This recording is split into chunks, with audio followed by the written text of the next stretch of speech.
35वां अध्याय वीरभद्र का आगमन। दक्ष बोले, हे विष्णु कृपा निधान, मैं बहुत भयभीत हूँ। आपको ही मेरी और मेरे यज्ञ की रक्षा करनी है। प्रभु, आप ही इस यज्ञ की रक्षक हैं। आप साक्षात यज्ञ स्वरूप हैं। आप हम सब पर अपनी कृपा दृष्टि बनाइए। हम सब आपकी शरण में आए हैं। प्रभु, हमारी रक्षा करें ताकि यज्ञ का विनाश न हो। ब्रह्मा जी ने कहा, हे मुनि नारद, इस प्रकार जब दक्ष ने भगवान विष्णु के चरणों में गिरकर उनसे प्रार्थना की, उस समय दक्ष का मन भय से बहुत व्याकुल था। तब श्रीहरि ने दक्ष को उठाकर अपने मन में करुणा निधान भगवान शिव का स्मरण किया और शिव तत्व के ज्ञाता श्रीहरि दक्ष को समझाते हुए बोले, दक्ष, तुम्हें तत्व का ज्ञान नहीं है, इसलिए तुम सबके अधिपति भगवान शिव की अवहेलना की है। भगवान की स्तुति के बिना कोई भी कार्य सफल नहीं हो सकता। उस कार्य में अनेक परेशानियां आती हैं। जहाँ जहाँ पूजनीय व्यक्तियों की पूजा नहीं होती, वहाँ गरीबी, मृत्यु, भय का निवास होता है। इसलिए तुम्हें भगवान शिव का सम्मान करना चाहिए, परंतु तुमने महादेव का सम्मान और आदर सत्कार नहीं किया, अपितु तुमने उनका घोर अपमान किया है। इसी के कारण तुम्हारे ऊपर घोर संकट के बादल मंडरा रहे हैं। मैं तुम पर छाए इस संकट से तुम्हें उबारने में पूर्णतः असमर्थ हूँ। ब्रह्मा जी कहते हैं, नारद, भगवान विष्णु का वचन सुनकर दक्ष सोच में डूब गया। उनके चेहरा का रंग उड़ गया और वे घोर चिंता में पड़ गए। तभी भगवान शिव द्वारा भेजे गए गणों सहित वीरभद्र और महाकाली का उनके सेनाओं सहित उस यज्ञशाला में प्रवेश हुआ। वे सभी महान पराक्रमी थे। उनकी गणना करना असंभव था। उनके सिंहनाद से सारी दिशाएं गूंज रही थी। पूरे आसमान में धूल और अंधकार के बादल छाए हुए थे। पूरी पृथ्वी पर्वतों, वनों और कानूनों सहित कांप रही थी। समुद्र में ज्वार भाटा उठ रहा था। उस विशालकाय सेना को देखकर समस्त देवता आश्चर्यचकित थे। उन्हें देखकर दक्ष अपनी पत्नी के साथ भगवान विष्णु के चरणों में गिर पड़े और बोले, हे प्रजापालक विष्णु के बल से ही मैंने इस विशाल यज्ञ का आयोजन किया था। प्रभु, आप कर्मों के साक्षी तथा यज्ञों के प्रतिपालक हैं। आप ही धर्म के रक्षक हैं। अतः प्रभु श्रीहरि, आप ही यज्ञ को विनाश से बचा सकते हैं। इस प्रकार दक्ष की विनतीपूर्ण बातों को सुनकर श्रीहरि उन्हें समझाते हुए बोले, दक्ष, निश्चय ही मुझे इस यज्ञ की रक्षा करनी चाहिए, परंतु देवताओं के क्षेत्र नैमिषारण्य की उस घटना का स्मरण करो। इस यज्ञ के आयोजन में क्या तुम उस घटना को भूल गए हो? यहाँ इस यज्ञशाला की और तुम्हारी रक्षा करने में कोई भी देवता समर्थ नहीं है। इस समय जब महादेव जी के गण और उनके सेनापति वीरभद्र तुम्हें भगवान शिव का अपमान करने का दंड देने आए हैं, उस समय कोई मूर्ख ही तुम्हारी सहायता को आगे आ सकता है। दक्ष, केवल धर्म ही समर्थ नहीं होता, अपितु कर्म को करने में जिसका सहयोग की आवश्यकता होती है, उसका भी उतना ही महत्व है।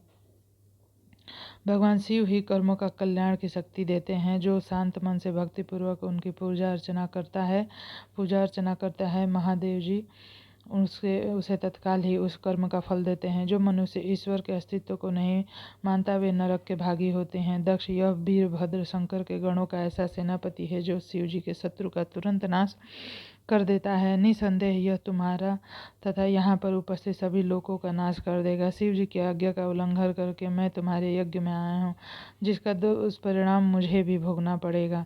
अब इस विनाश को रोकने की शक्ति मेरे पास नहीं है। यदि हम यहाँ से भागकर स्वर्ग, पाताल, पृथ्वी कहीं भी छिप जाएं, तो भी वीरभद्र के शस्त्र हमें ढूंढ लेंगे। शिव जी के सभी गण बहुत शक्तिशाली हैं। विष्णु जी यह कह ही रहे थे कि वीरभद्र अपनी अजय सेना के साथ मंडप में आ पहुंचा। 36वां अध्याय श्रीहरि और वीरभद्र का युद्ध। ब्रह्मा जी कहते हैं, नारद, जब शिव जी की आज्ञा पाकर वीरभद्र की विशाल सेना ने यज्ञशाला में प्रवेश किया, तो वहां उपस्थित सभी देवता अपने प्राणों की रक्षा के लिए शिवगणों से युद्ध करने लगे, परंतु शिवगणों की वीरता और पराक्रम के आगे उनकी एक न चली। सारे देवता पराजित होकर वहां से भागने लगे। तब इंद्र आदि लोकपाल युद्ध के लिए आगे आए। उन्होंने गुरुदेव बृहस्पति जी को नमस्कार कर उनसे विजय के विषय में पूछा। उन्हें कहा, हे गुरुदेव बृहस्पति, हम यह जानना चाहते हैं कि हमारी विजय कैसे होगी। उनकी यह बात सुनकर बृहस्पति जी बोले, हे इंद्र, समस्त कर्मों का फल देने वाले तो ईश्वर हैं। सभी को अपनी करनी का फल अवश्य भुगतना पड़ता है। जो ईश्वर के अस्तित्व को जानकर और समझकर उनकी शरण में आकर अच्छे कर्म करता है, उसी को उसके सत्कर्मों का फल मिलता है। परंतु जो ईश्वर की आज्ञा के विरुद्ध कार्य करता है वह ईश्वर द्रोही कहलाता है और उसे किसी भी अच्छे फल की प्राप्ति नहीं होती। उन्हें उन परम पुण्य भगवान शिव के स्वरूप को जानना अत्यंत कठिन है। वे सिर्फ अपने भक्तों के ही अधीन हैं, इसलिए उन्हें भक्त वत्सल भी कहा जाता है। भक्ति और ईश्वर सत्ता में विश्वास न रखने वाले मनुष्य यदि वेदों का 10,000 बार भी अध्ययन कर ले, भक्ति और ईश्वर सत्ता में विश्वास न रखने वाले मनुष्य यदि वेदों का 10,000 बार भगवान शिव के स्वरूप को भली भांति नहीं जान पाएंगे। भगवान शिव के शांत, निर्विकार और उत्तम दृष्टि से ध्यान करने, उनकी उपासना करने से इस शिव तत्व की प्राप्ति होती है। तुम उन करुणा निधान भगवान महेश्वर की अवहेलना करने वाले उस मूर्ख दक्ष के निमंत्रण पर यहाँ इस यज्ञ में भाग लेने आ गए हो। भगवान शिव की पत्नी देवी सती का भी इस यज्ञ में घोर अपमान हुआ है। उन्होंने इसी यज्ञ में अपने प्राणों की आहुति दे दी है। इसी कारण भगवान शंकर ने रुष्ट होकर इस यज्ञ का विध्वंस करने के लिए वीरभद्र के नेतृत्व में अपने शिवगणों को भेजा है। अब इस यज्ञ के विनाश को रोक पाना किसी के भी बस में नहीं है। चाहकर भी तुम लोग कुछ नहीं कर सकते। बृहस्पति जी के ये वचन सुनकर इंद्र सहित अन्य देवता चिंता में पड़ गए। सभी वीरभद्र और अन्य शिवगण उनके निकट पहुंच गए। वहां वीरभद्र ने न सभी को बहुत डांटा और फटकारा। गुस्से से वीरभद्र ने इंद्र सहित सभी देवताओं पर अपने तीखे बाणों से प्रहार शुरू कर दिया। बाणों से घायल हुए सभी देवताओं में हाहाकार मच गया और वे अपने प्राणों की रक्षा के लिए यज्ञ मंडप से भाग खड़े हुए। यह देखकर वहां उपस्थित सभी ऋषि मुनि भयभीत होकर श्रीहरि के सम्मुख प्राण रक्षा के लिए प्रार्थना करने लगे। तब मैं और विष्णु जी वीरभद्र से युद्ध करने के लिए उनके पास गए। हमें देखकर वीरभद्र, जो पहले से ही क्रोधित था, हम सबको डांटने लगे। उनके कठोर वचनों को सुनकर श्री विष्णु जी मुस्कुराते हुए बोले, हे वीरभद्र, हे शिव भक्त वीरभद्र, मैं भी भगवान शिव का ही भक्त हूँ। उनमें मेरी अपार श्रद्धा है। मैं उन्हीं का सेवक हूँ, परंतु दक्ष अज्ञानी और मूर्ख है। यह सिर्फ कर्म कांडों में ही विश्वास रखता है। जिस प्रकार महेश्वर भगवान अपने भक्तों के ही अधीन, उसी प्रकार मैं भी अपने भक्तों के ही अधीन हूँ। दक्ष मेरा अनन्य भक्त है। उसकी बारंबार प्रार्थना कर मुझे इस यज्ञ में उपस्थित होना पड़ा। हे वीरभद्र, तुम रुद्रदेव के रौद्र रूप अर्थात क्रोध से उत्पन्न हुए हो। तुम्हें भगवान ने इस यज्ञ का विनाश करने के लिए भेजा है। उनकी आज्ञा तुम्हारे लिए शिरोधार्य है। मैं इस यज्ञ का रक्षक हूँ, अतः इसे बचाना मेरा पहला कर्तव्य है। इसलिए तुम भी अपना कर्तव्य निभाओ और मैं भी अपना कर्तव्य निभाता हूँ। हम दोनों को ही अपने उत्तरदायित्व की रक्षा के लिए आपस में युद्ध करना पड़ेगा। भगवान विष्णु के ये वचन सुनकर वीरभद्र हंसकर बोला कि आप मेरे परमेश्वर भगवान शिव के भक्त हैं। आप मेरे परमेश्वर भगवान शिव के भक्त हैं। यह जानकर मुझे बहुत प्रसन्नता हुई। भगवान, मैं आपको नमस्कार करता हूँ। आप मेरे लिए भगवान शिव के समान ही पूजनीय हैं। मैं आपका आदर करता हूँ, परंतु शिव आज्ञा के अनुसार मुझे इस यज्ञ का विनाश करना है। यह मेरा कर्तव्य है। यज्ञ का रक्षक होने के नाते इसे बचाना आपका उत्तरदायित्व है। अतः हम दोनों को ही अपना अपना कर्तव्य करना है। तब श्री हरि और वीरभद्र दोनों ही युद्ध के लिए तैयार हो गए। तत्पश्चात दोनों में घोर युद्ध हुआ। अंत में वीरभद्र ने भगवान विष्णु के सुदर्शन चक्र को जड़ कर दिया, उनके धनुष के 3 टुकड़े कर दिए। वीरभद्र विष्णु जी पर भारी पड़ रहे थे। तब उन्होंने वहां से अंतर्ध्यान होने का विचार किया। सभी देवता व ऋषिगण यह समझ चुके थे कि यह जो कुछ हो रहा है वह देवी सती के प्रति अन्याय और शिव जी का अपमान का ही परिणाम है। इस संकट की घड़ी में कोई भी उनकी रक्षा नहीं कर सकता। तब वे देवता और ऋषिगण शिव जी का स्मरण करते हुए अपने अपने लोक को चले गए। मैं भी दुखी मन से अपने सत्य लोक को चला आया। उस आज्ञा स्थल पर बहुत उपद्रव हुआ। वीरभद्र और महाकाली ने अपने मुनियों देवताओं को प्रताड़ित करके उनका वध कर दिया। भृगु, पूषा, भग नामक देवताओं को उनकी करनी का फल देते हुए पृथ्वी पर फेंक दिया। दक्ष का सिर काटकर यज्ञ कुंड में डालना। हे नारद, यज्ञशाला में उपस्थित सभी देवताओं को डराकर और मारकर वीरभद्र वहां से भगा दिया और जो बाकी बचे हुए थे उनको भी मार डाला।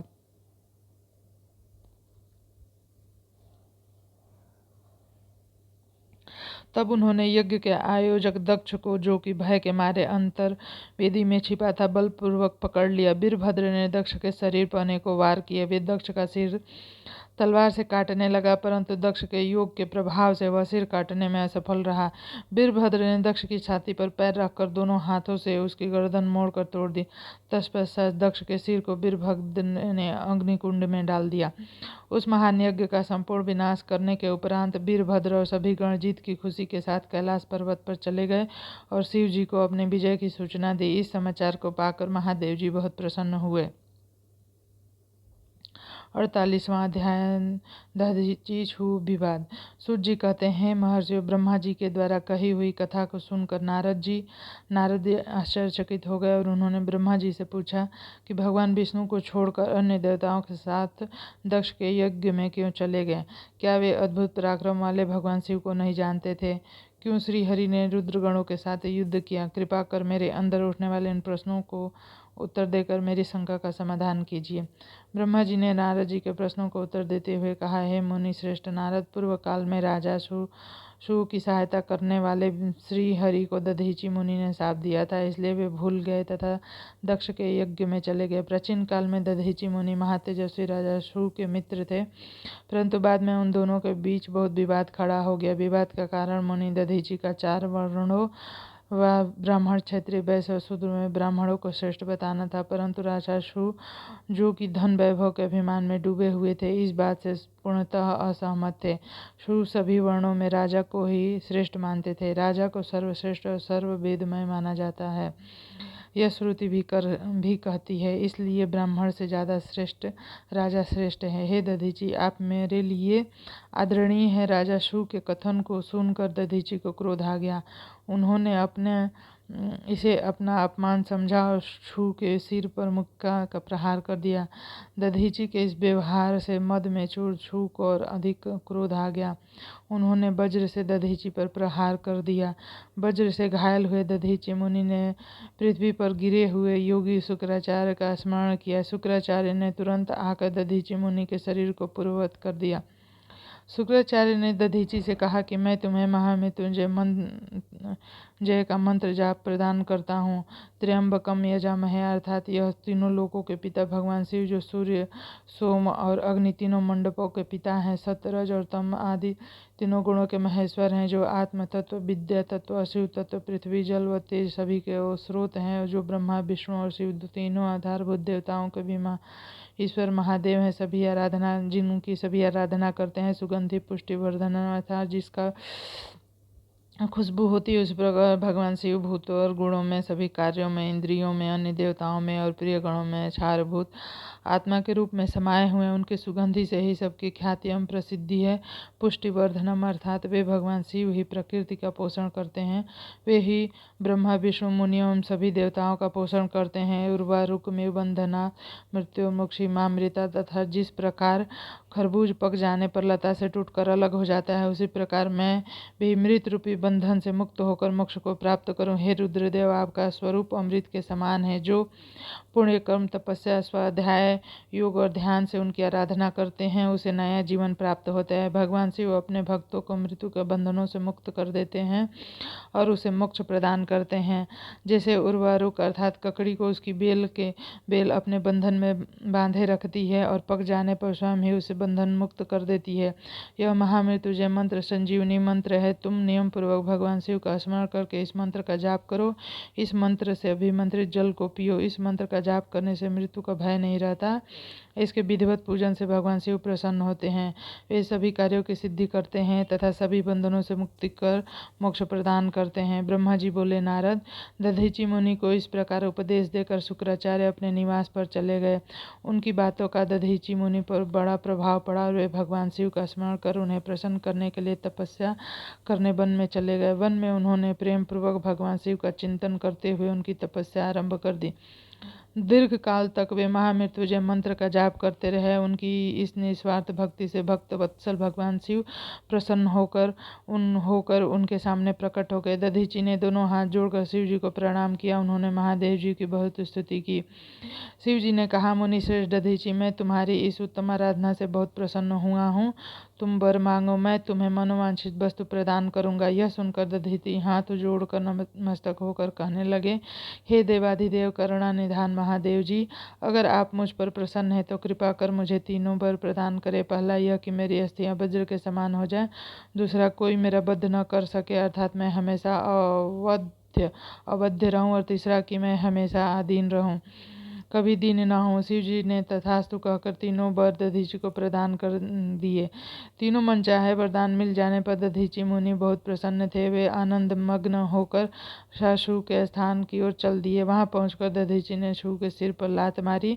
शू विष्णु जी का परम भक्त था। राजा होने के कारण वह भी अहंकारी था। उसने क्रोधित हो तुरंत दधीचि पर वज्र से प्रहार कर दिया, परंतु शू के प्रहार से दधीचि मुनि का बल भी बांका नहीं हुआ। यह सब महादेव जी के वरदान से ही हुआ था। यह देखकर शू को बड़ा आश्चर्य हुआ। तब उन्होंने वन में जाकर इंद्र के भाई मुकुंद की आराधना शुरू कर दी। तब शिव जी ने प्रसन्न होकर शू को दिव्य दृष्टि प्रदान की।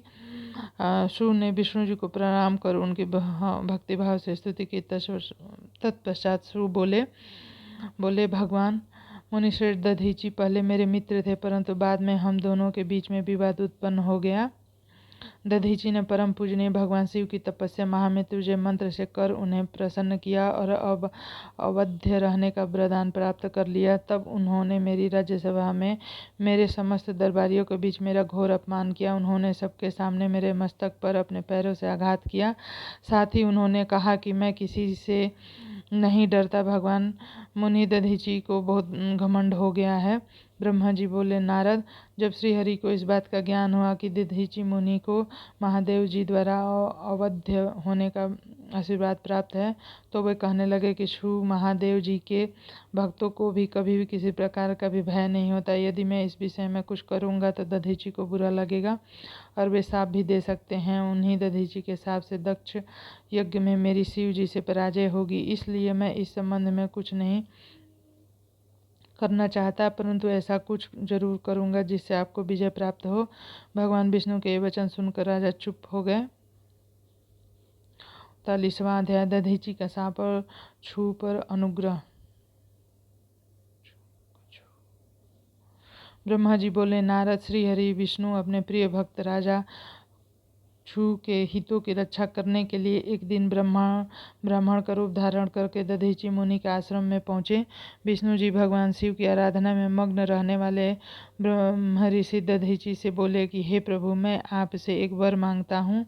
दधीचि श्री विष्णु को पहचानते हुए कहने लगे, मैं सब समझ गया हूँ कि आप कौन हैं और क्या चाहते हैं, इसलिए मैं आपसे क्या कहूँ। हे श्री हरि विष्णु, शू का कल्याण करने के लिए आप यह ब्राह्मण का भेष बनाकर आए हैं। आप ब्राह्मण भेष का त्याग कर दें। लज्जित होकर भगवान विष्णु अपने असली रूप में आकर महामुनि दधीचि को प्रणाम करके बोले कि महामुनि, आपका कथन पूर्णतः सत्य है। मैं यह भी जानता हूँ कि शिव भक्त को कभी भी किसी भी प्रकार का कोई भी भय नहीं होता है, परंतु आप सिर्फ मेरे कहने से राजा शू के सामने यह कह दें कि आप राजा शू से डरते हैं।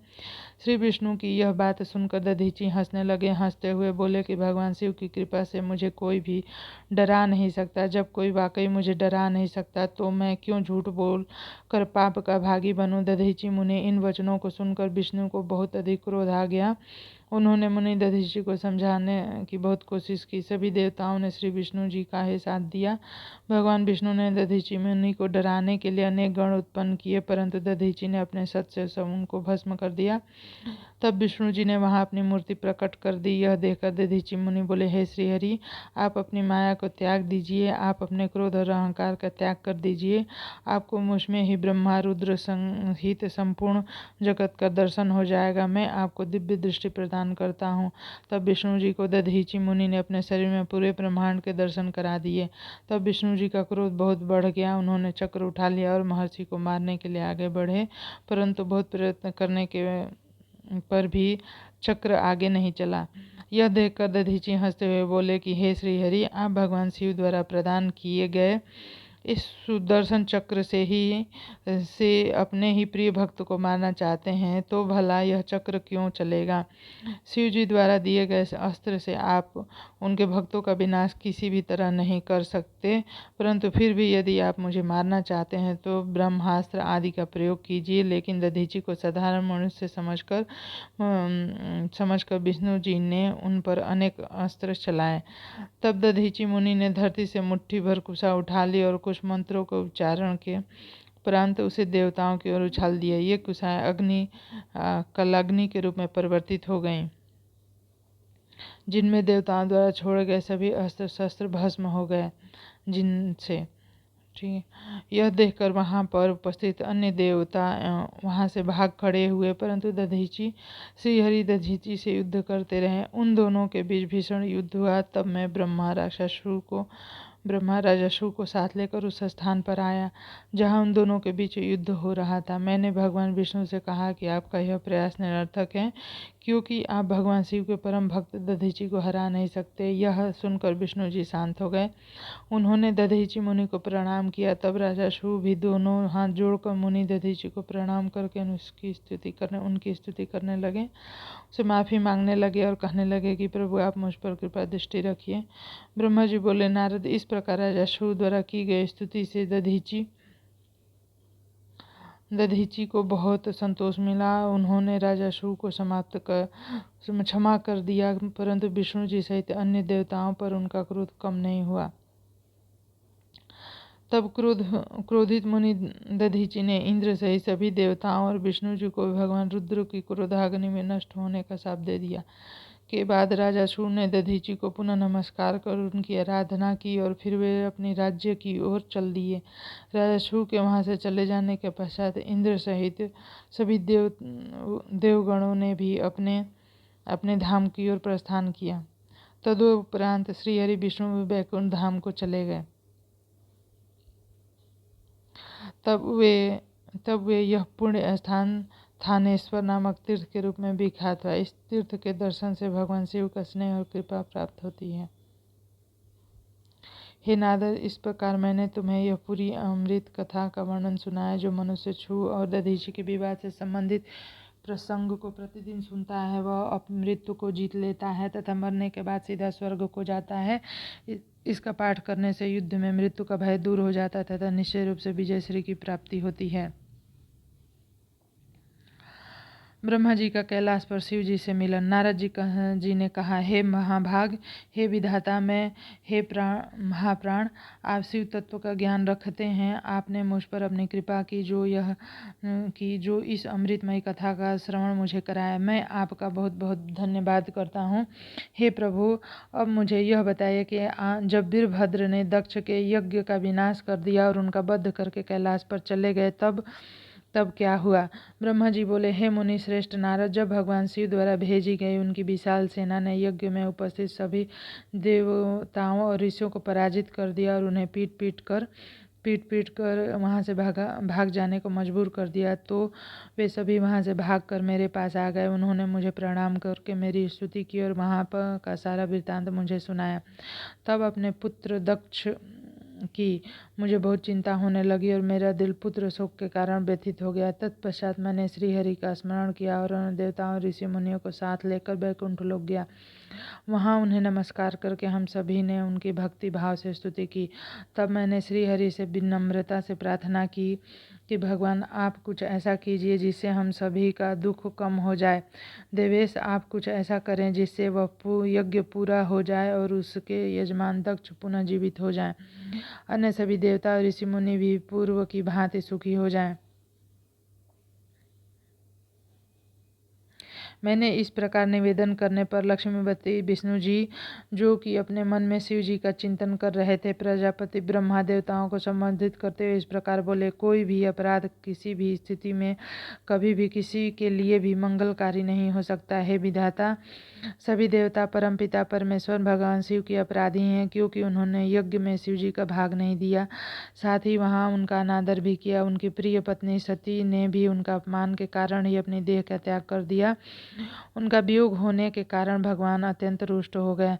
तुम सभी को शीघ्र ही उनके पास जाकर उनसे क्षमा मांगनी चाहिए। भगवान शिव के पैर पकड़कर उनकी स्तुति करके उन्हें प्रसन्न करो, क्योंकि उनके कुपित होने से संपूर्ण जगत का विनाश हो सकता है।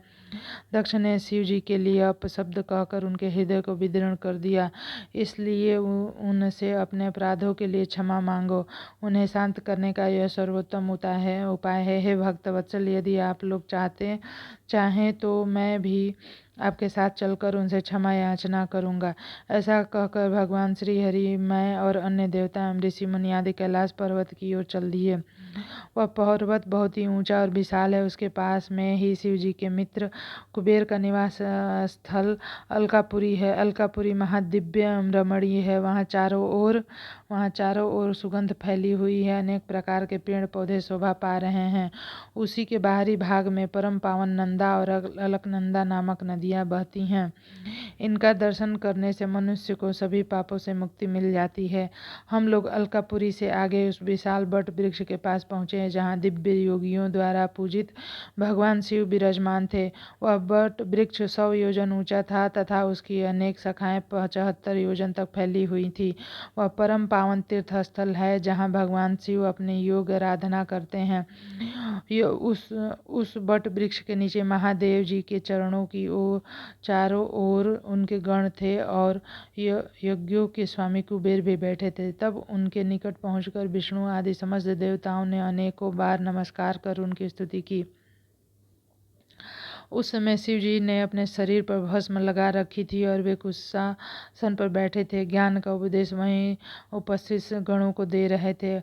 उन्होंने अपना बायां पैर और दाईं जांघ पर रखा था। बाएं हाथ को बाएं पैर पर रखा था। उसके दाएं हाथ में रुद्राक्ष की माला थी। भगवान शिव के साक्षात रूप का दर्शन कर विष्णु जी और सभी देवताओं ने दोनों हाथ जोड़कर अपने मस्तक को झुकाकर दया सागर परमेश्वर शिव से क्षमा याचना की और कहा कि हे प्रभु,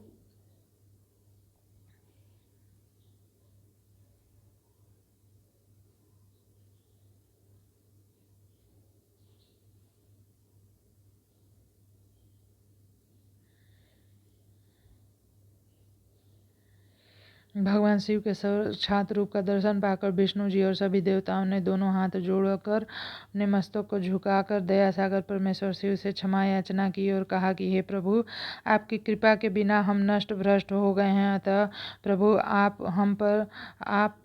अतः प्रभु आप हम सबकी रक्षा करें। भगवान, हम आपकी रक्षा में आए हैं, हम पर अपनी कृपा दृष्टि बनाए रखें। इस प्रकार सभी देवता ऋषि मुनि भगवान शिव का क्रोध कम करने और उनकी प्रसन्नता के लिए प्रार्थना करने लगे। 41वां अध्याय, शिव द्वारा दक्ष को जीवित करना। देवताओं ने महादेव जी की बहुत स्तुति की और कहा, भगवान आप ही पर ब्रह्म हैं और इस जगत में सर्वत्र व्याप्त हैं।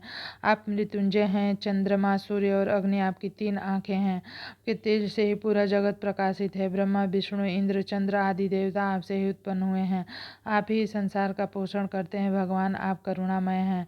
आप ही दुष्टों का संहार करते हैं। प्रभु, आपकी आज्ञा अनुसार अग्नि जलती है और सूर्य अपनी तपन से झुलसता है। मृत्यु आपके भय से कांपती है। करुणा निधान, जिस प्रकार आज तक आपने हमारे हर विपत्ति से रक्षा की, उसी प्रकार हमेशा अपनी कृपा दृष्टि बनाए। भगवान, हम अपनी सभी गलतियों के लिए आपसे क्षमा मांगते हैं। आप प्रसन्न होकर यज्ञ को पूर्ण कीजिए तथा यजमान दक्ष का उद्धार कीजिए। वीरभद्र और महाकाली के प्रहारों से घायल हुए सभी देवताओं और ऋषियों को आरोग्य प्रदान करें। उन सभी की पीड़ा को कम कर दें। हे शिव जी, आप प्रजापति दक्ष के अपूर्ण यज्ञ को पूर्ण कर दें। दक्ष को पुनर्जीवित कर दें। भग ऋषि को उनकी आंखें, पूषा को दांत प्रदान करें। साथ ही जिन देवताओं के अंग नष्ट हो गए हैं उन्हें ठीक कर दें। आप सभी को आरोग्य प्रदान करें। हम आपको यज्ञ में पूरा भाग देंगे। ऐसा कहकर सभी देवता त्रिलोकीनाथ महादेव जी के चरणों में लेट गए। हमारी स्तुति और अनुनय विनय से भक्तवत्सल भगवान शिव प्रसन्न हो गए। शिव जी बोले, हे ब्रह्मा, श्री हरि विष्णु, आपकी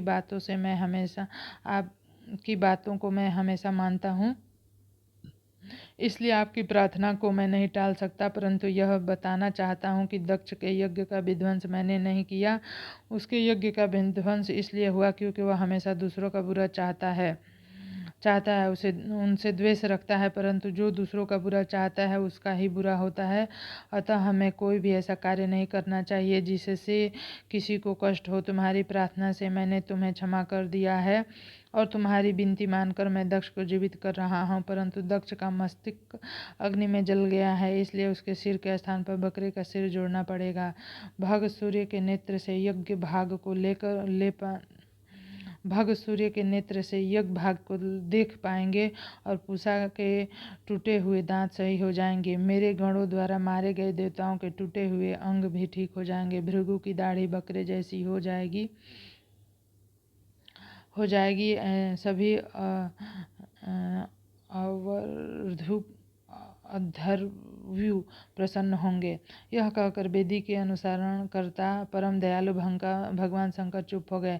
तत्पश्चात मैंने और विष्णु जी सहित सभी देवताओं ने भगवान शिव का धन्यवाद किया। फिर देवर्षियों सहित शिव जी को इस यज्ञ में आने के लिए आमंत्रित किया।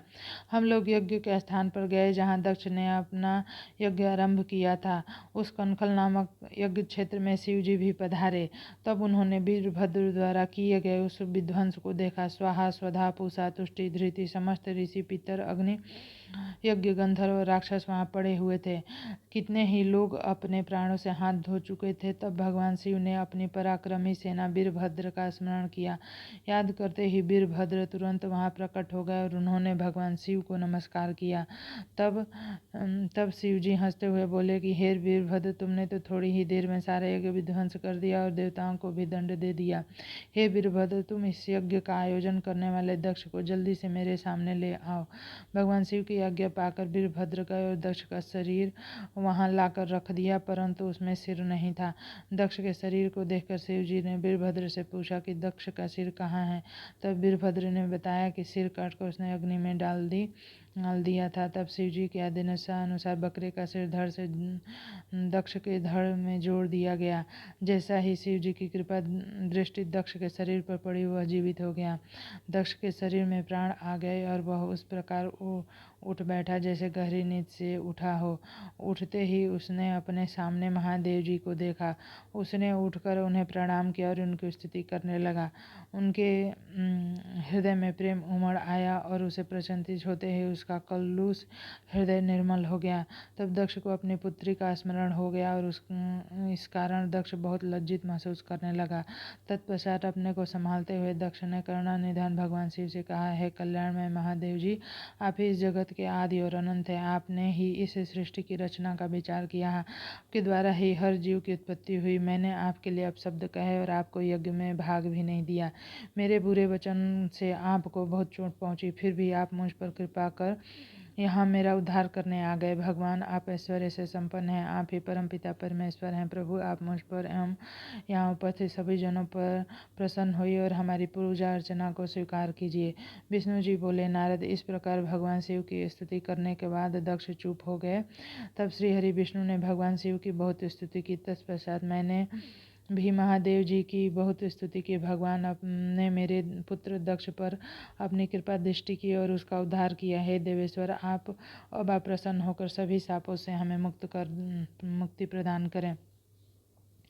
महामुनि, इस प्रकार महादेव जी की स्तुति करके मैं दोनों हाथ जोड़कर और सिर झुकाकर खड़ा हो गया। हम सभी देवताओं की स्तुति सुनकर भगवान शिव प्रसन्न हो गए और उनका मुख खिल उठा। तब वहाँ उपस्थित इंद्र सहित सभी सिद्ध ऋषियों प्रजापतियों ने भी भक्तवत्सल करुणानिधान भगवान शिव की अनेक बार स्तुति की। यज्ञशाला में उपस्थित अनेक उपदेवों, नागों और ब्राह्मणों ने भगवान शिव को प्रणाम किया और उनकी प्रसन्न मन से सत्पन किया। इस प्रकार सभी देवताओं के मुख से अपना सत्पन सुनकर भगवान शिव को बहुत संतोष प्राप्त हुआ। 42वां अध्याय, दक्ष का यज्ञ को पूर्ण करना। इसको हम अगले वीडियो में करेंगे। धन्यवाद।